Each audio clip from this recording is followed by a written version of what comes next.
อะระหังสัมมาสัมพุทโธภะคะวาพุทธังภะคะวันตังอภิวาเดมิสวากขาโตภะคะวะตาธัมโมธัมมังนัมมัสสามิสุปฏิปันโนภะคะวะโตสาวกสังโฆสังฆังนะมามิขอถวายความนอบน้อมแด่พระรัตนตรัยขอคารวะพระเถรานุเถระเจริญสุขเจริญพรท่านสาธุชนทุกฟังผู้ชมทุกท่านรายการพุทธานุภาพมาพบกับท่านทั้งหลายวันเสาร์ที่4ตุลาคมพระพุทธศักราช2568ขึ้น12ค่ำเดือน11วันนี้ก็30นาทีนะจาก3 ทุ่มไปถึง3 ทุ่มครึ่งก็อยู่ประมาณตรงนี้วันนี้ต้องขออนุโมทนากับเฉลิมและ FC อีก627 คนที่ออนไลน์เข้ามารอรับฟังนะ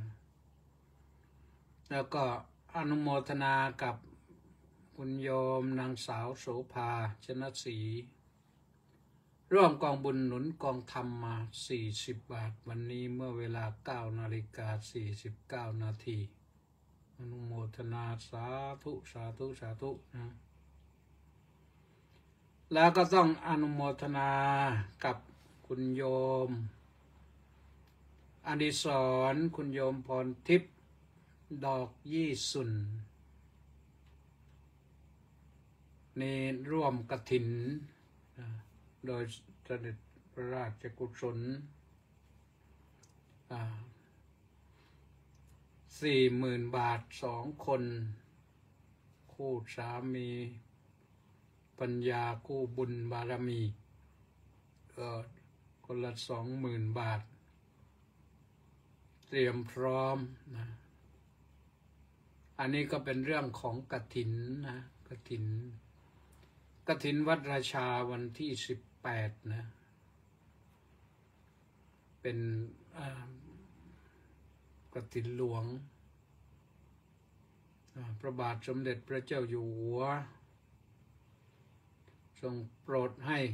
สมเด็จพระกนิษฐาธิราชเจ้าเสด็จแทนพระองค์มาถวายผ้าพระกฐินที่พระอุโบสถวัดราชาธิวาสวิหารในวันที่18นะวันที่18ก็เป็นวันเสาร์นะวันเสาร์18ตุลาคมตามหมายกำหนดการนั้นก็เวลา 15 นาฬิกาเสด็จเร็วปีนี้เพราะว่าต้องไปอีกวัดหนึ่งเสด็จอีกวัดหนึ่งก็คือวัดมหาธาตุยุวราชรังสฤษฎ์ขึ้นอยู่กับการเวลาว่าจะทำเสร็จได้เร็วช้าขนาดไหนก็เสด็จแต่ต้องไปวัดมหาธาตุแน่นอนเสด็จมาที่นี่ก็ 15 นาฬิกาตรงก็ขอเชิญชวนท่านสาธุชนทั้งหลายที่อยู่ใกล้พอจะไปได้ไปร่วมเฝ้ารับเสด็จไปถวายพระพรไปรับเสด็จทรงงานเยอะอยู่ในกฐินนี่วันละ2 วัดนะก็ทั้งที่หลายพระองค์แล้วก็ต้องในหลวงก็ต้องแบ่งนะทั้งหมดวัน10เดี๋ยวนี้จะ17-18 วัดบางที่รับไว้ในพระบรมราชูปถัมภ์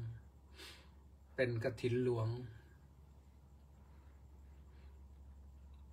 วัดแรกแน่นอนต้องเสด็จวัดราชบพิตรพระเจ้าอยู่หัวคงจะต้องเสด็จโดยพระองค์เอง วัดราชบพิตรแล้วก็คงจะเสด็จไปวัดไม่แน่ใจไม่ได้ดูหมายกำหนดการ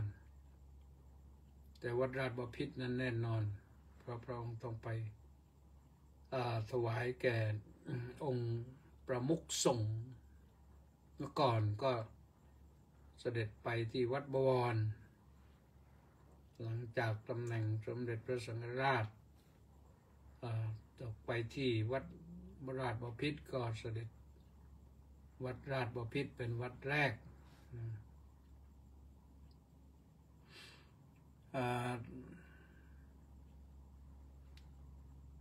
โดยปกติวัดราชบพิตรนั้นจะถ้าปีนี้ก็แรม8 ค่ำทุกปีจะแรม8 ค่ำนะแรม8 ค่ำปีนี้ก็วันที่15 16 17ก็18มาถึงวัดราชาธิวาสวิหารก็เชิญพุทธศาสนิกชนพุทธบริษัทวัดราชาธิวาสวิหารทุกท่านนะไปร่วมกันเฝ้ารับเสด็จนะคิดว่าฝนคงไม่ตกนะตอนนี้ฝนคงตกแล้วนะหายแล้วหมดแล้วนะท่านสาธุชนทั้งหลายพรุ่งนี้ที่วัดราชาธิวาสวิหารนี่ถือว่าเป็นวันสำคัญอีกวันหนึ่งคือวันครบรอบ84 ปีท่านอาจารย์เจ้าคุณพระเทพวิสุทธิญาณทวินกันตสิริอดีตรองอธิการบดีฝ่ายบริหารมหาวิทยาลัยมหามกุฏราชวิทยาลัยท่านเป็นรองอธิการบดีฝ่ายบริหารจนเกษียณก็กลับมาพักผ่อนก็มาเป็นรู้สึกมาเป็นเจ้าคณะเขตอยู่ด้วยระยะหนึ่งตอนหลังก็อายุเลย80ก็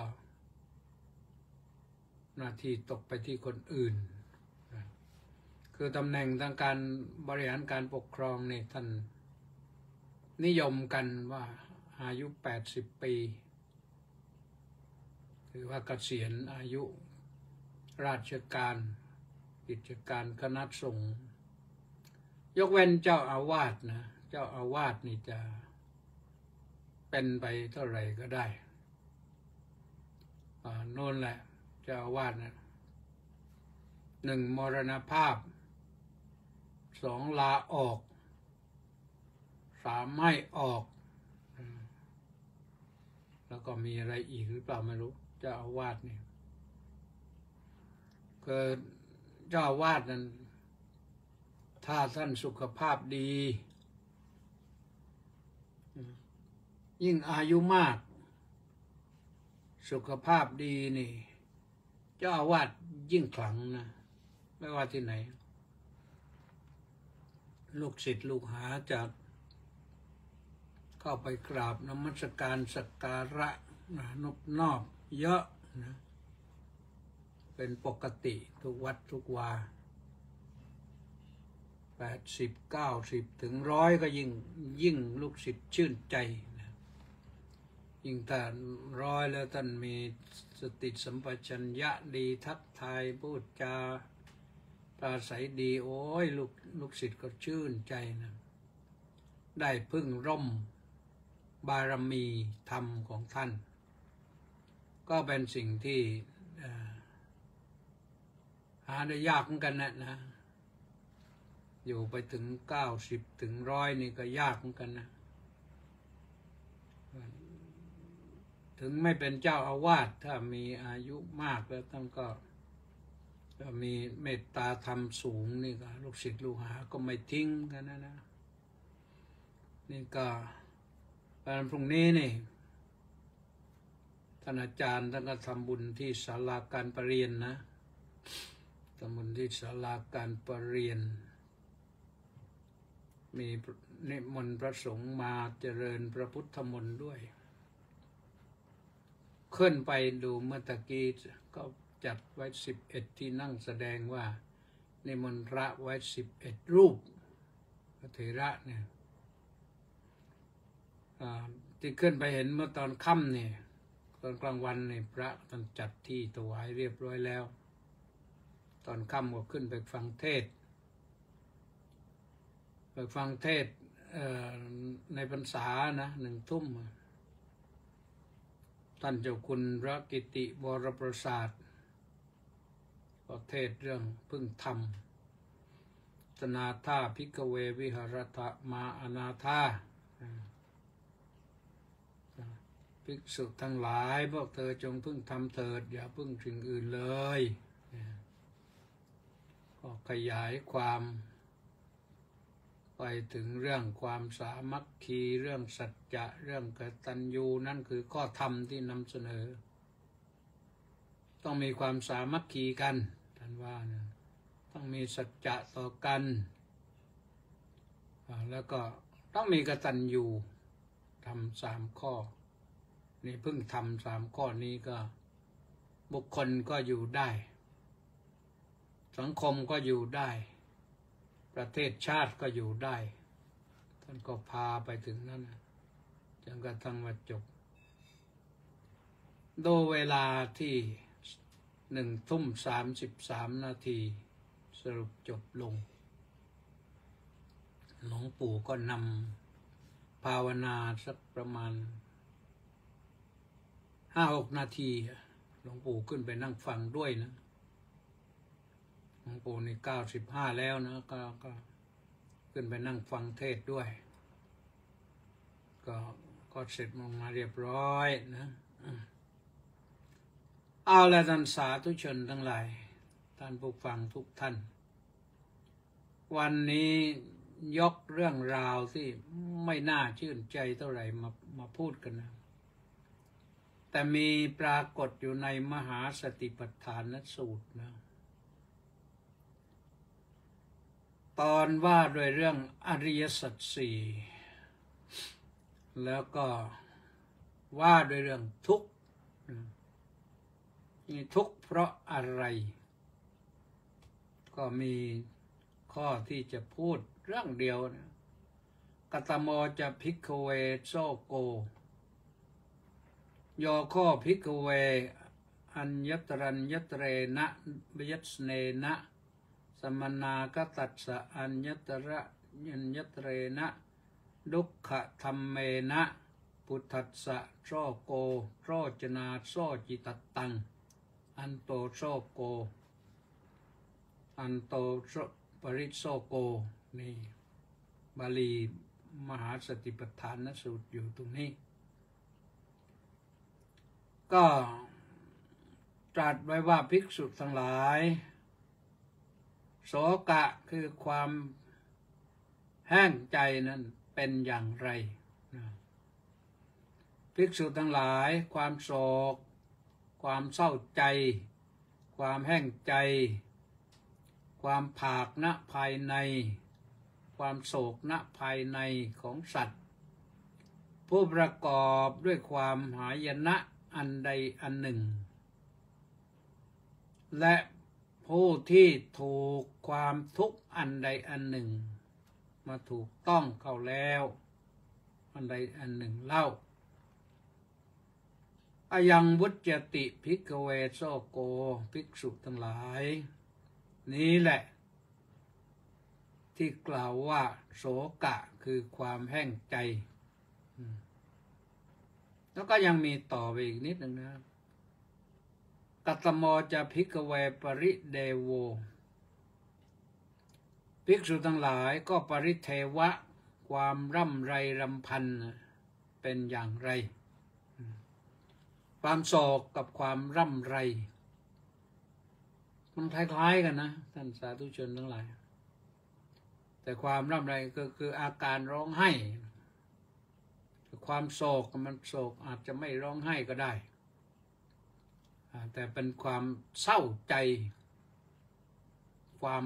แห้งใจความผากณภายในไอ้คำว่าความผากณภายในนี่ลองนึกเอาดูกันแล้วกันนะว่ามันเป็นอะไรเนี่ย ส่วนปริเดวะนะความร่ำไรรำพันเป็นความที่ไม่สามารถจะทำอะไรได้เนี่ยมันก็รู้สึกว่ามันเจอเข้าแล้วไม่รู้จะทำอย่างไรเนี่ยไม่รู้ว่ามันเกิดอะไรขึ้นว่ามันเป็นอย่างไร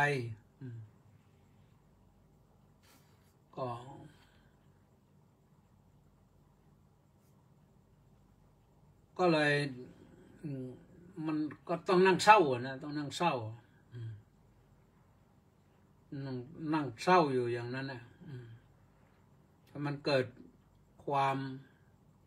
อะไรโทมนัสเรียกว่าความโทมนัสเสียใจ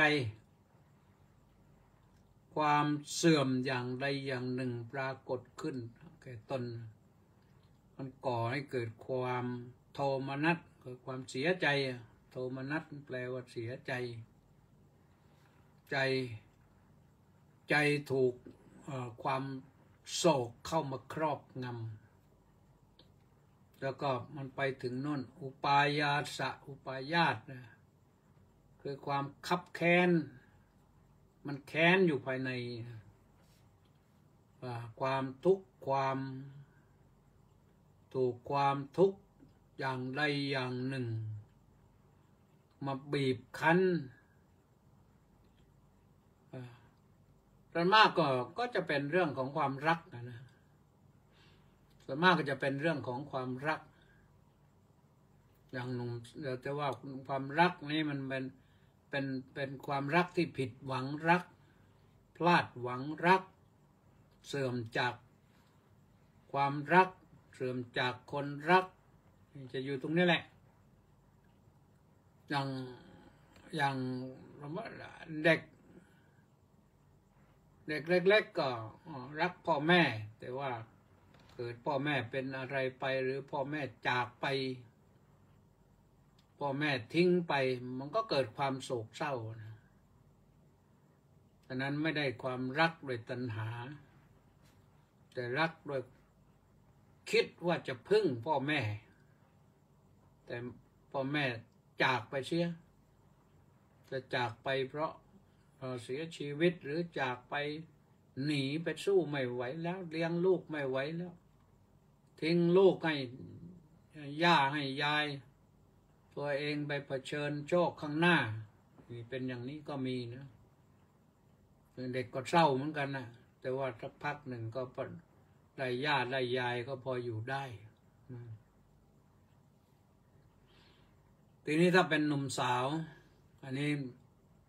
พอผิดหวังรักนะทีนี้ผิดหวังรักเพราะว่าถูกคนรักทอดทิ้งถูกคนรักปันใจให้คนอื่นรักไม่จริงหลอกกันเล่นเป็นไปได้หลายอย่างนะบางครั้งบางทีน่าเห็นใจแล้วฝ่ายสาวนี่ปีนี้รู้สึกว่าเคยได้ยินมาสัก2 ครั้งอะไรอย่างน้อย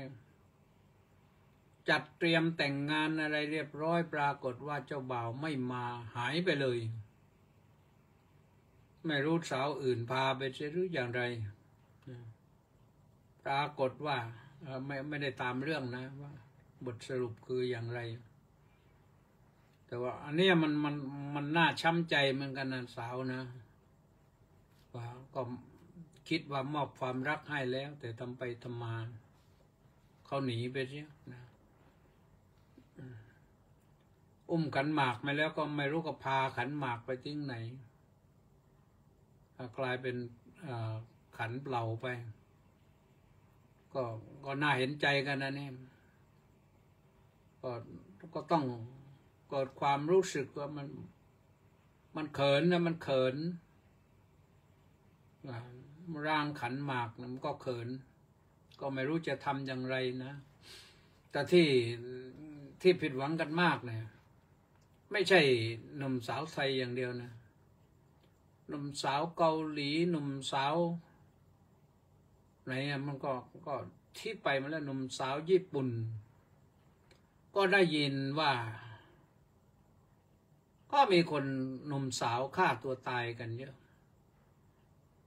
เหมือนกับสะพานอะไรสารสินของเราที่ภูเก็ตเป็นตำนานที่จริงไม่ใช่มากนะที่นั่นนะแต่ว่ามันเป็นตำนานคู่รักที่คนรักกันแต่ว่าถูกกีดกันในที่สุดก็ไปกระโดดน้ำเสียชีวิตทั้งคู่แล้วก็เป็นตำนานสะพานตำนานรักไปเลยที่เกาหลีนี่เขาก็มีสะพานตำนานรักนะแต่ว่าไม่ใช่คู่เดียวนะมันหลายคนแล้วบางคนก็ผิดหวังก็ไปกระโดดคนเดียวเสียชีวิต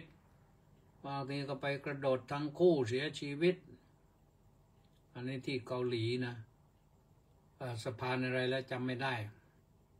แต่ว่ามีแล้วคนเกาหลีนี่เสียชีวิตเพราะฆ่าตัวตายก็เยอะเพราะความโศกเนี่ยมันระงับความโศกไม่อยู่นะมันถึงขั้นโทมนัสเสียใจความเสื่อมอย่างใดอย่างหนึ่งครอบงำเขาให้ซึ่งไม่ใช่เฉพาะความรักนะหนุ่มสาวนะบางทีเราเสียใจมากโศกเศร้าเสียใจมากกว่ารักพ่อรักแม่แต่พ่อแม่ต้องเสียชีวิตไปเสียหรือรักพี่รักน้องพี่น้องก็เสียชีวิตไปญาติสนิทมิตรสหายก็เหมือนกันนะก่อนที่เราคบกันมานานๆสูญเสียไปอย่างนี้มันทำใจไม่ได้อยู่กันมานานๆก็คนที่ทำใจได้ก็มีนะไม่ใช่ว่าไม่มีแต่ว่านั่นนะต้องฝึกกันมานานนะเหมือนชาวนานะครอบครัวหนึ่งลูกถูกงูกัดตายไปทำนาก็ส่งข่าวไปภรรยาว่าวันนี้ทำมาชุดเดียวพอนะอาหารเที่ยงสงสัยกลับไปเอามาภรรยาไปถึงดูถามว่าทำไมทำชุดเดียวอ้าวมันตายเสียแล้วทำไมตายงูฉกตายก็ไม่ได้ร้องไห้ภรรยาก็ไม่ร้องไห้ศรีภรรยาของผู้ตายก็ไม่ร้องไห้คนใช้ก็ไม่ร้องไห้น้องสาวก็ไม่ร้องไห้จนเดือดร้อนถึงเทวดาไอ้พวกนี้มันเป็นอะไรกันวะก็เลยแปลงกายลงมาถามดูอ๋อมันเป็นเช่นนี้พวกนี้ก็บอกว่าถึงจะทำอย่างไรมันก็ไม่ฟื้นเราจะร้องไห้ขนาดไหนมันก็ไม่ฟื้นแม่บอกว่าเวลาเขามาเกิดก็ไม่ได้บอกไปก็ไม่บอกน้องสาวก็ว่าอย่างหนึ่ง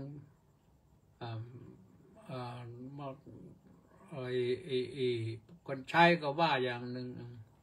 ก็บอกว่าเหมือนกับหม้อดินนั่นแหละมันแตกไปแล้วถึงเราจะร้องไห้จะทำยังไงมันก็ไม่ประสานกันติดดีหรอกเพราะมันเสียไปแล้ว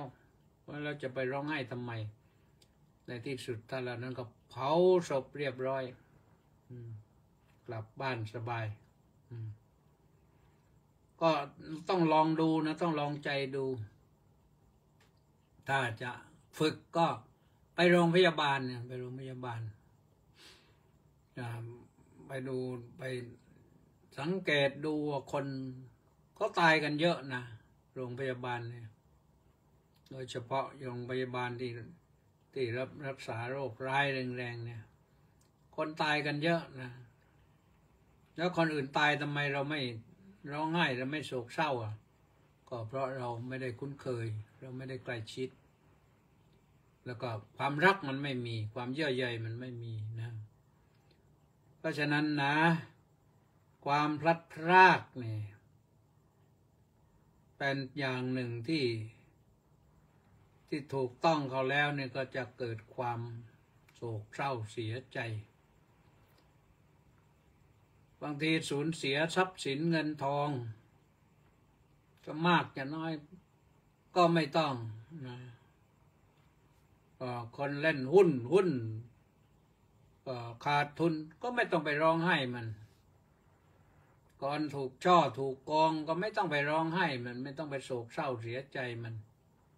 ก็มันเป็นเรื่องของ เรื่องของทรัพย์สินเนี่ยคนสมัยก่อนเนี่ยเอาทรัพย์ไปฝังดินไว้ปรากฏว่าปลวกกินหมด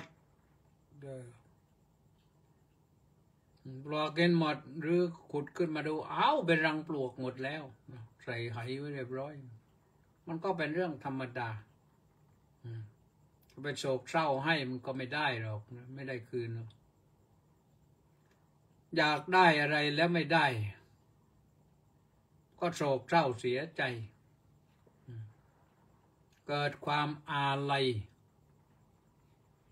ทอดถอนถึงอยู่นั่นแหละถูกความหายนะอย่างใดอย่างหนึ่งกระทบเขาให้ก็เป็นสิ่งที่เราต้องเศร้าโศกพระพุทธเจ้าบอกว่าไม่ต้องเศร้าโศกเสียใจไปเศร้าโศกเสียใจไปก็ไม่ได้อะไรคืนมาที่พระสวดในว่านะหิรุนังวาโชโกวายาวัญญาปริเดวนานะตังเปตานมัตตายาเอวังติทันติยาตโยนะ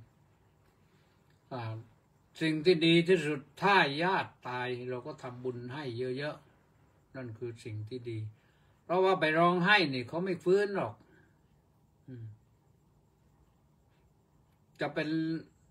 พ่อเป็นแม่เป็นปู่ย่าตายายเป็นญาติสนิทมิตรสหายพี่น้องหรือเป็นลูกตายเนี่ยร้องไปเท่าไหร่ก็ไม่ฟื้นมันเสียเวลาก็เอาที่ว่าให้มันใช้ได้ก็ได้นะใช้ได้ก็คือทำใจว่าทุกสิ่งทุกอย่างมีความเกิดมีขึ้นแล้วนี่เกิดแล้วมีแล้วนี่มันต้องดับได้นะแล้วก็ไม่มีได้นะเสียหายไปได้ทุกอย่างความสุขที่เราพูดมา2-3 วันเนี่ยมันก็ยังเสื่อมเลยความสุขในใจเราเนี่ยความสุขทางกายความสุขทางใจเนี่ยมันก็เป็นสิ่งที่มันเป็นอนิจจังมันเสื่อมได้แต่ว่าพอความสุขเสื่อมไปความทุกข์มันก็จะเข้ามาครอบงำเพราะฉะนั้นสิ่งที่ทำให้เราไม่ต้องโศกก็คือพิจารณาเห็นธรรมดาความสูญเสียมีเกิดขึ้นเป็นธรรมดาถ้าเป็นโศกเศร้าเสียใจเราก็ไม่ได้อะไรคืนมามีแต่ทุกข์ยากลำบากเกิดความเป็นทุกข์เดือดร้อนสารพัดไม่โศกดีกว่านะไม่โศกดีกว่า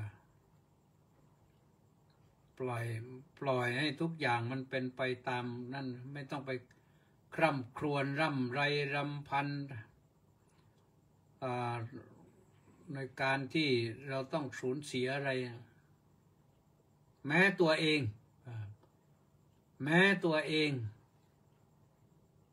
จะถูกกระทบกระทั่งทางกายคนที่เสียอวัยวะไปทั้งที่เคยสมบูรณ์อยู่เนี่ยเกิดประสบอุบัติเหตุมันเสียมือเสียเท้าเสียอะไรไปก็ชีวิตยังเหลืออยู่ก็ดีเท่าที่มันมีที่เหลือได้นะสิ่งที่สำคัญก็คือพอเจออย่างนั้นแล้วต้องคิดว่าเราต้องทำบุญกุศลไว้ชาติหน้าก็อย่าให้เป็นเช่นนี้อีกนั่นแหละจะเป็นสิ่งที่ดีนะก็ขอทุกท่านจงห่างไกลความโศกเศร้าร่ำไรรำพันนะมีความสุขนะวันนี้ก็หมดเวลาเท่านี้นะอ่านดูก็มีคิมแซกกล้วยบอกว่ากราบนมัสการสาธุสาธุสาธุเจ้าค่ะสาธุสมศรีลักษณะวิราชก็มาศิวพรสุภาผลก็บอกว่าน้อมกราบนมัสการสาธุสาธุสาธุเจ้าค่ะเจโสนครสวรรค์บอกกราบนมัสการเจ้าค่ะต้าสิทธิมงคลก็บอกว่านมัสการสาธุครับพระมหาฉลองสุจิตโตบอกว่าสาธุสาธุสาธุนี่วันนี้มีเท่านี้แหละไม่รู้ไปไหนหมดแล้ววันเสาร์ จะไปลุ้นอะไรกันก็ไม่รู้นะบัวลอยก็ไปหมดแล้วจะอะไรอีกก็เอาละนะวันนี้เท่านี้ก็เท่านี้ให้พักผ่อนบ้างพรุ่งนี้ก็ค่อยว่ากันใหม่พรุ่งนี้ว่ากันใหม่ก็คงไม่มีอะไรมากก็หาธรรมะดูก่อนที่คิดว่าจะช่วยกันบรรเทาเบาบางก็ไว้เท่านี้นะสวัสดี